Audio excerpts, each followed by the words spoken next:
बच्चियों पर बर्बरता संयुक्त राष्ट्र द्वारा हस्तक्षेप करने की पूर्णतः ऐसी स्थिति है जिसको संयुक्त राष्ट्र को इसमें हस्तक्षेप करना चाहिए। जब स्त्रियां सुरक्षित न हो, बच्चियां सुरक्षित न हो, किसी के पूजा स्थल सुरक्षित न हो, सो संयुक्त राष्ट्र किस प्रतीक्षा में अभी तक मौन बैठा है? सनातन न्यास फाउंडेशन ने उसके लिए पत्र लिखा है।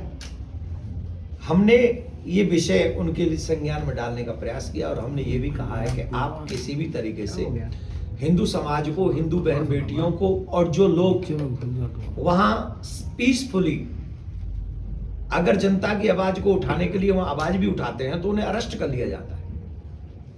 हम सभी जानते हैं चिन्मय दास प्रभु को सब अरेस्ट किया गया और यहां तक हुई कंडीशन कि उनके वकीलों पे भी जानलेवा हमला हुआ। जो है पृथ्वी का हिस्सा नहीं है। स्वयं भूत बावन भोलेनाथ ने आनंद वन स्वे कह के संबोधित किया है। माँ पार्वती के साथ यहाँ पर विराजमान, नित्य निरंतर विराजमान रहते हैं और काशी मरत मुगत नर ले ही यहाँ पर अनेक लोग इसलिए आते हैं कि यहाँ पर मृत्यु हो जाए जिससे उनकी मुक्ति हो जाए। ऐसी पुनीत पावन धरा जहाँ माँ भगवती भी हैं, जहाँ अन्नपूर्णा माँ हैं, जहाँ भैरव हैं, जहाँ स्वयं विश्वनाथ हैं, ऐसे भूत भावन की नगरी को आकर और यहाँ कथा करने का फल कई गुना ज़्यादा मिलता है।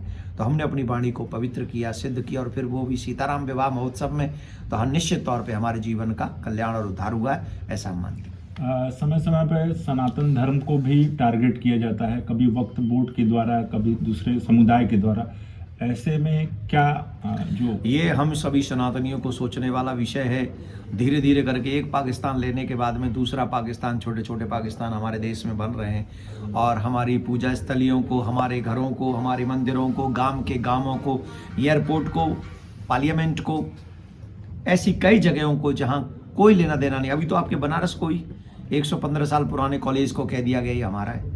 तो इन सब विषयों पे सचेत होना चाहिए। सभी देश के सांसदों को थोड़ा सा देश हित कर सोचते हुए वक्फ बोर्ड पे देखें और हमें वक्फ बोर्ड अगर आपको जो करना है करें, लेकिन हमें सनातन बोर्ड दें जिससे हम अपने सनातनी स्थानों को बचा सकें और हमारे सनातनी जगहों पर किसी का आक्रमण न हो। इसके लिए हम चाहते हैं कि सरकार हमारा सनातन बोर्ड बनाए। हाल ही में संभल की जिस तरह से घटना हुई थी, अब वो दूसरे पक्ष के लोग ये कह रहे हैं कि अब हर मस्जिद को खोदना पड़ रहा है, जहाँ हो रहा है वहाँ बस खुदाई चालू कर दे रहे हैं। तो ऐसे में एक पक्षीय उनका ये कहना हो रहा है। हाँ, कोर्ट ने अगर आदेश दिया है जांच के तो बिना सबूत देखे तो नहीं दिए होंगे। या तो जो लोग इस बात को कर रहे हैं, मुझे नहीं पता कौन कर रहे हैं, जो भी कर रहे हैं, क्या उन्हें कोर्ट पे भरोसा नहीं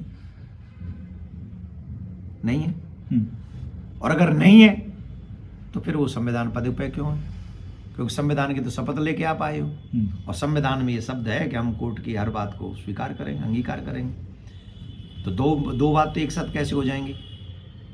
या हम कोर्ट पे विश्वास नहीं कर रहे हैं, दूसरे हम संविधान की बात कर रहे हैं और उसी संविधान के कारण आप किसी भी पद पे हो।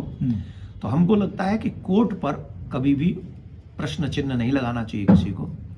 जो कोर्ट का है, कितने कोर्ट के आदेश ऐसे हैं जो हम हिंदुओं के अगेंस्ट में भी, उसमें हिंदू पक्ष की हार भी हो रही है, तो वहां कोई प्रॉब्लम नहीं। आपको बात करनी है तो बांग्लादेश में हिंदुओं पर हो रहे अत्याचार पे कीजिए। आपको बात करनी है तो वहां हो रही बहन बेटियों के साथ दुर्व्यवहारता के साथ में आप बात कीजिए। आपको अगर बात करनी है तो वहां हिंदू पुजारी जो अरेस्ट किए जा रहे हैं, उन्हें जेल में डाला जा रहा है, उनकी जो केस नहीं लड़ रहे हैं उन पे भी आप बात कीजिए। धन्यवाद।